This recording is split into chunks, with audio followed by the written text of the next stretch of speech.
Sobat-sobat semuanya, calon pendaftar CPNS dan juga P3K 2023 saat ini sudah masuki tahapan penting pendaftaran CPNS dan juga P3K 2023. Makanya di sini kita perlu mempersiapkan diri kita ya. Ini adalah bagi teman-teman yang nantinya ingin mendaftar, baik itu CPNS, P3K guru, P3K nakes maupun juga P3K teknis.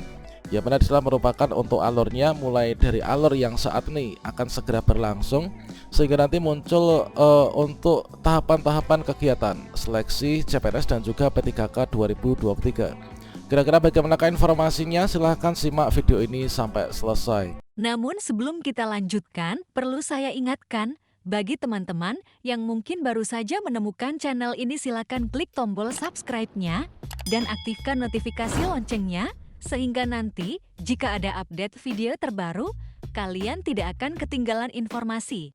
Baiklah sobat-sobatnya, kalau misalkan kita mencermati untuk tahapan pelaksanaan seleksi CASN ini adalah dari tahun ke tahun ini sepertinya sama ya teman-teman.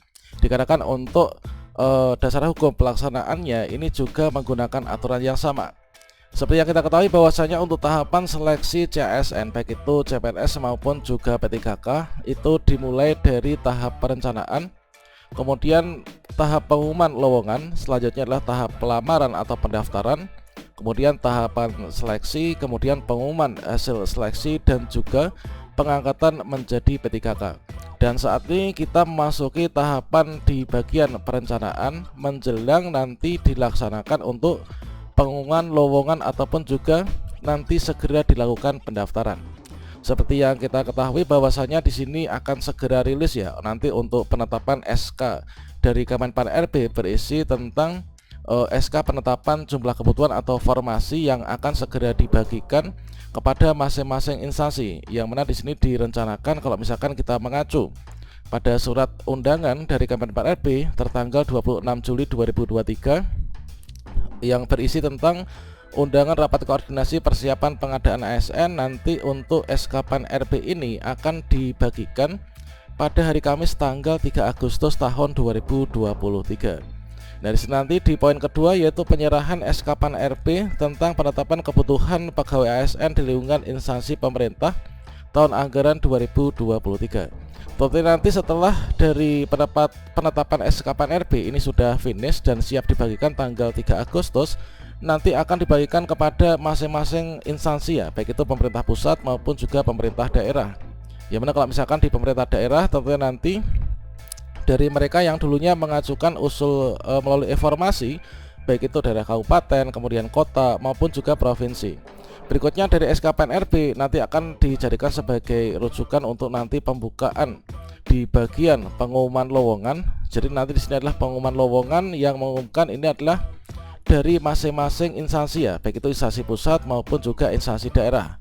Nah, untuk pengumuman lowongan ini adalah seperti ini. Nah, inilah seperti ini contohnya, yaitu pengumuman pengadaan calon ASN di salah satu daerah di tahun anggaran tahun 2023 ini. Dan nanti akan rilis juga yaitu untuk daftar sekolah mana yang nanti akan diberikan formasi. Nah, dari tahap untuk di sini nanti sudah diberikan tahapan pengumuman lowongan, maka teman-teman nanti sudah bisa melakukan pelamaran. Untuk pelamaran ini jadwalnya ini adalah kira-kira yang seperti ini. Yang pertama adalah pengumuman seleksi. Inilah pengumuman lowongan ya. Inilah di bagian B. Inilah nanti masuknya pada bagian ini yaitu pengumuman seleksi. Kemudian di bagian pelamaran ini adalah nanti di sini di bagian pendaftaran seleksi. Selanjutnya seleksi ini meliputi yang pertama adalah seleksi administrasi, kemudian lanjutan sampai dengan nanti kalau misalkan P3K itu seleksi kompetensi. Nah, kemudian untuk CPNS, kemudian di sana nanti akan ada SKD dan juga ada SKP. Selanjutnya di sini nanti setelah semua finish, nanti siapakah yang akan lulus dan juga tidak lulus akan ditentukan pada saat tahapan pengumuman hasil seleksi. Nah, pengumuman hasil seleksi tentunya di sini nanti pengumuman kelulusan pasca sanggah ini adalah yang nanti final ya. Ini adalah masuk di bagian yang E, dan selanjutnya di sini nanti untuk pengangkatan menjadi P3K ini melalui dua tahap, yaitu pengisian DRH dan juga usul penetapan nomor induk P3K. Setelah itu penyerahan SK P3K kalau misalkan yang P3K, kalau CPNS nanti penyerahan SK CPNS. Inilah merupakan tahapan penting yang saat ini akan segera berlangsung yaitu nanti di tanggal 3 Agustus tahun 2023, yaitu pada hari Kamis diserahkan dari SKPN RB. Setelah itu tak lama kemudian nanti akan dibuka pendaftaran ya teman. Nah di sini yaitu pendaftaran atau pelamaran akan segera dibuka, masing-masing instansi mengacu pada SKPN RB nanti untuk dibuka pendaftaran di instansi kita masing-masing. Nah selanjutnya di sini nanti sebagai persiapan kita, baik itu untuk pendaftar CPNS maupun juga P3K, apakah yang harus kita persiapkan? Tentunya di sini kita sudah pernah menyajikan secara detail untuk kira-kira apa saja persyaratan secara rinci dari masing-masing formasi pendaftaran. Dan yang tak kalah pentingnya ini adalah kira-kira apa yang harus kita persiapkan sekarang. Nah, yang harus kita persiapkan sekarang saat ini merupakan masa-masa krusial untuk tahapan penting pengadaan CASN tahun 2023. Kita di sini bisa memulai dari kita tentukan kita itu nanti ingin mendaftar sebagai apa. Apakah ingin mendaftar sebagai CPNS ataukah ingin mendaftar sebagai P3K? Tentunya di sini kita sesuaikan dengan kondisi masing-masing. Kalau misalkan saya mungkin usianya itu lebih dari 45 tahun misalkan, tentunya kan kalau misalkan mendaftar CPNS tentunya sudah nggak bisa kan. Kalau misalkan ingin mendaftar P3K itu nanti kira-kira ingin mendaftar di P3K apa. Kalau misalkan saya sebagai guru honorer, tentunya kalau misalkan ingin mendaftar di P3K kesehatan tentunya nggak bisa. Ingin mendaftar P3K teknis pun demikian.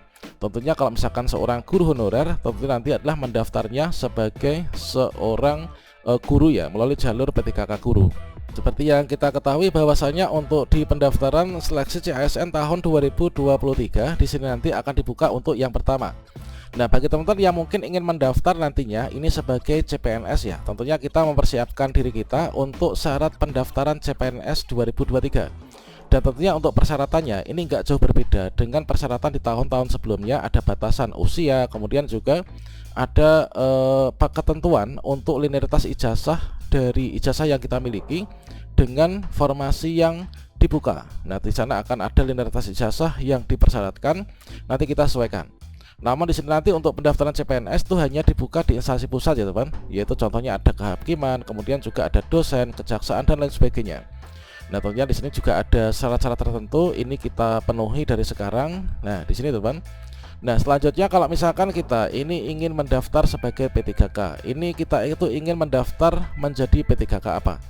Kalau misalkan P3K guru, tentunya di sini untuk persyaratannya cukup kita itu memiliki ijazah S1 yang linear.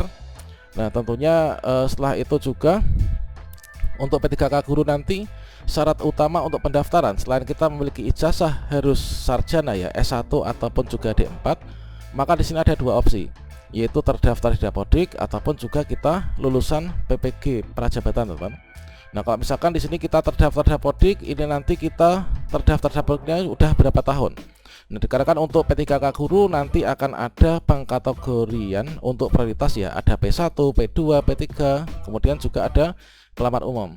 Lulusan PPG nanti otomatis masuk di pelamar umum.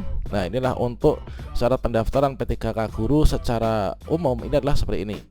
Kemudian untuk yang P3K kesehatan, ini kira-kira apakah persyaratannya? Tentunya ijazah sesuai dengan formasi yang dibuka dan ketentuan ijazah yang dipersyaratkan untuk menduduki formasi yang nantinya dibuka di instansi kita.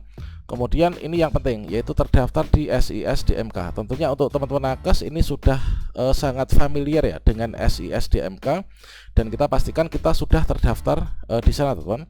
Kemudian keterkaitan tentang STR tentunya juga teman-teman sudah memilikinya. Dan kemudian untuk P3K teknis mungkin di sini agak luas juga, dikarenakan untuk P3K teknis itu tidak terikat pada Dapodik ataupun juga nggak terikat pada SISDMK. Namun di sini kita cukup mempersiapkan ijazah sesuai dengan formasi yang dilamar dan juga pengalaman. Nah, kalau misalkan kita punya pengalaman kerja, pastinya di sini nanti teman-teman harus segera meminta untuk surat tanda bukti ya, atau SK pengalaman kerja dari tempat di mana dulu kita pernah memiliki pengalaman kerja tersebut. Tentunya kita pastikan antara pengalaman kerja itu linear dengan ijazah kita dan juga linear dengan formasi yang nantinya akan kita lamar ya teman.